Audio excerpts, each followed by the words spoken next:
just did regular hydraulic brakes on the truck. Right. So you're building your vacuum with the engine, correct? Correct.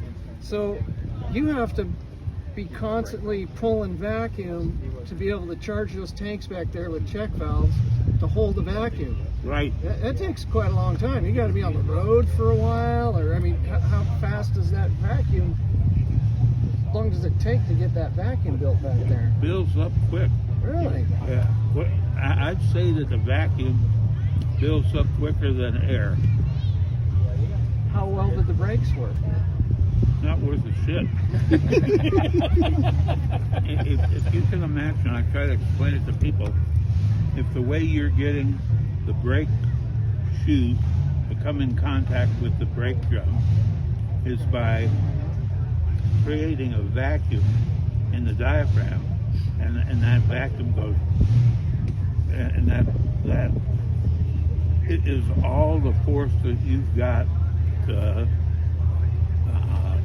work against. So it won't get a really hard pull on it, but it'll give you a slight braking effect, basically. Precisely right. That is exactly. So there's really no power in it, it's just an aid to help you out. Yeah. That, you know, when they were introduced, they represented brakes that when there weren't any before air.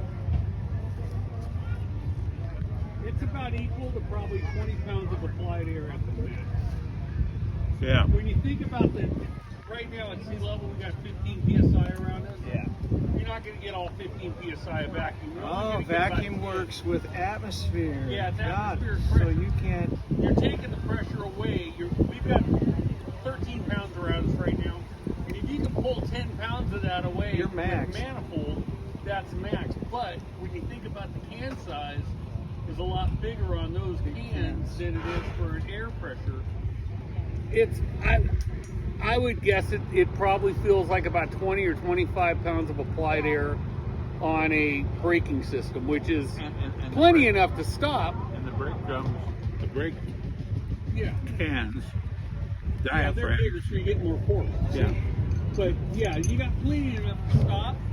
But when you go to panic mode, you don't get much more. Well, how many chances do you have of slowing down on a big grade if you screw up at the top?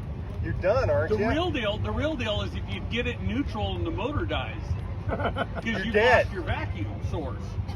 You don't have a huge reservoir, so that's the whole thing about you put a truck in gear at the top of the hill and you leave it in that gear to the bottom, because if you get fancy and you try grabbing a gear and upshifting or downshifting, and the engine's dead because of the old rotten ignition systems, you know, you get it popped out of gear and you can't get it in gear.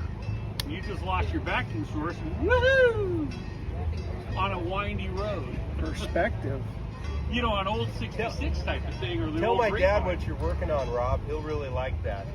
Oh, a friend of mine's dad